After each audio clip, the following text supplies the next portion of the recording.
Okay, so I want to stick to talking about form as it relates to function for just a little bit. And we're going to do this with a couple of sentences from an actual book, Sarah J. Maas's A Court of Thorns and Roses. So let's start by talking about form and function. I want to make sure that you understand what I mean when I say these words. So form refers to the class or the type of word. Okay. So that means what the word is. So you can kind of think about this as like traditional parts of speech is often how in grade school they're talked about. So this would be noun, verb, adjective. Okay. We'll leave it there. Get the idea, I think. So when we're talking about form, we're identifying the type of word. Okay. When we're talking about function, it's a little bit different. We're talking about instead of what it is, what it does in the sentence.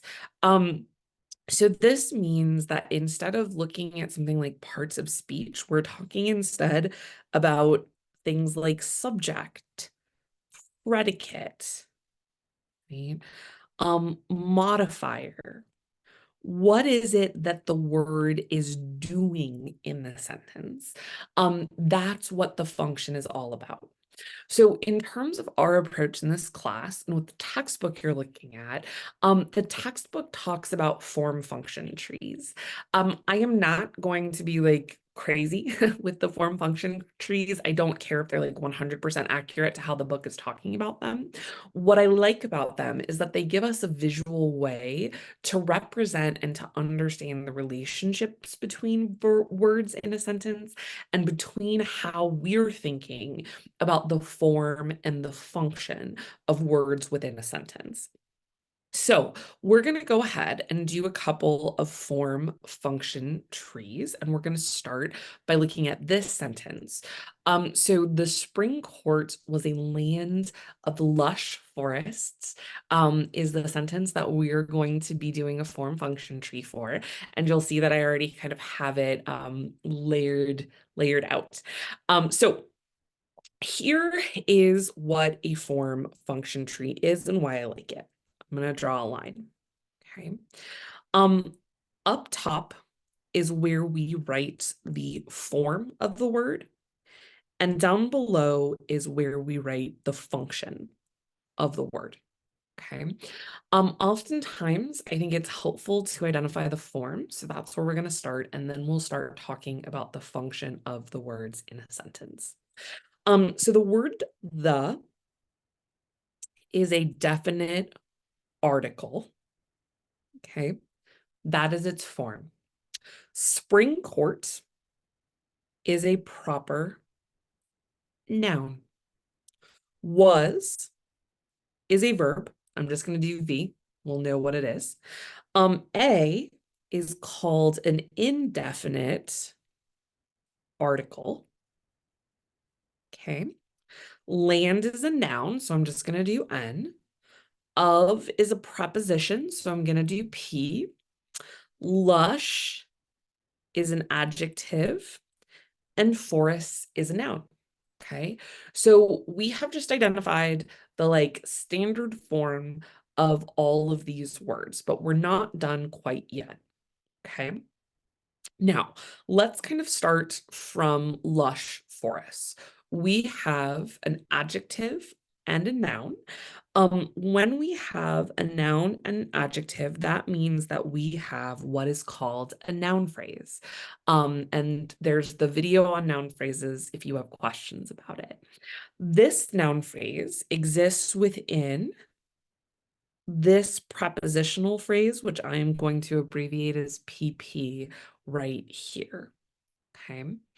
Um, Therein, we have once again a land. So an indefinite article followed by a noun.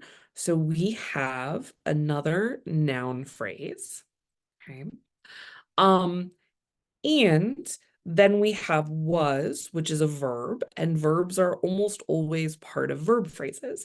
So we're still identifying forms, but now we're identifying forms that groups of words take, not just individual words.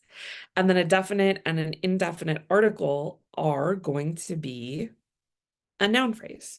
So the next question that we have to ask is, how do these groups of words work to ultimately form a sentence, and we use S to represent an independent clause.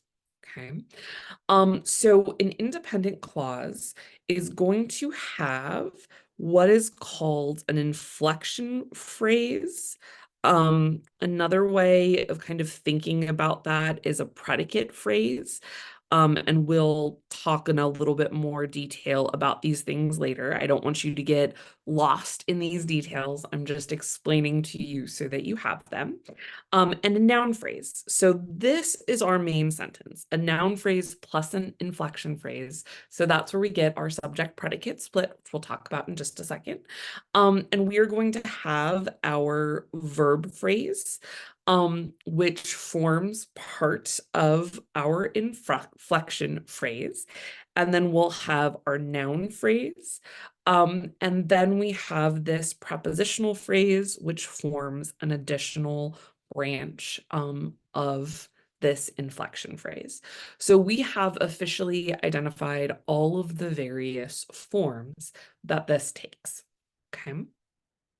Next thing that we have to do is we have to identify the function of these words. Well, this is our initial noun phrase, right? So we have noun phrase number 1 here. So the is functioning like a determiner.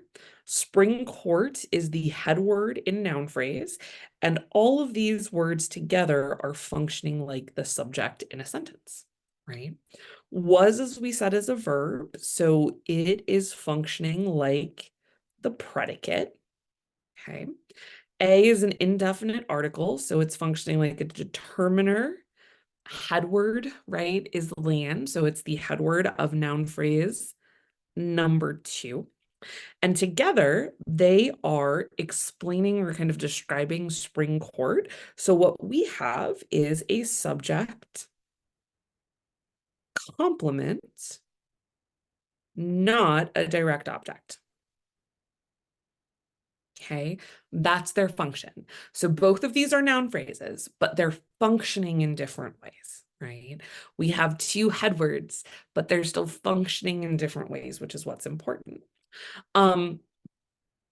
Here we have of lush forest. So lush is modifying forests, right?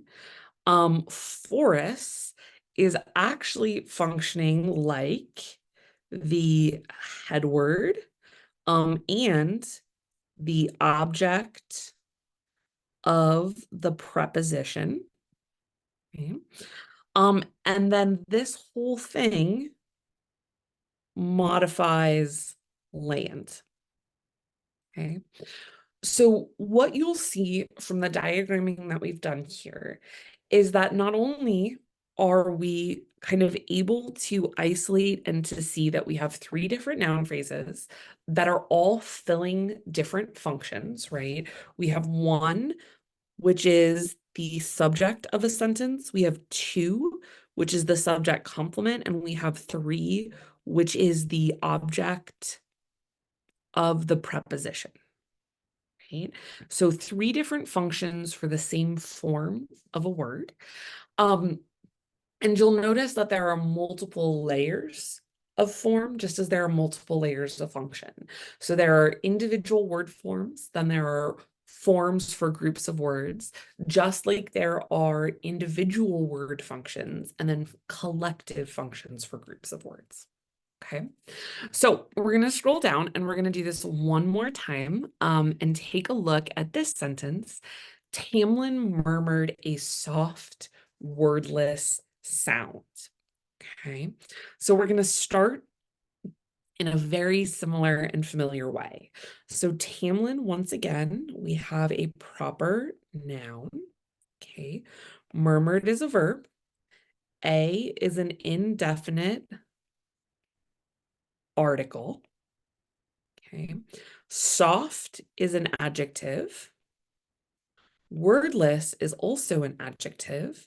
Sound is a noun. Okay. So those are the base form of each of these words. So now let's think about groups of words. Tamlin is a proper noun on its own, so it's going to be a noun phrase, right? This verb is on its own, so it's going to be a verb phrase on its own. Here we have an indefinite article followed by two adjectives and a noun. So what this means is that collectively we have a noun phrase, and all of these words are part of our noun phrase. Okay. Now, a verb phrase followed by a noun phrase here is our inflection phrase, or our predicate phrase.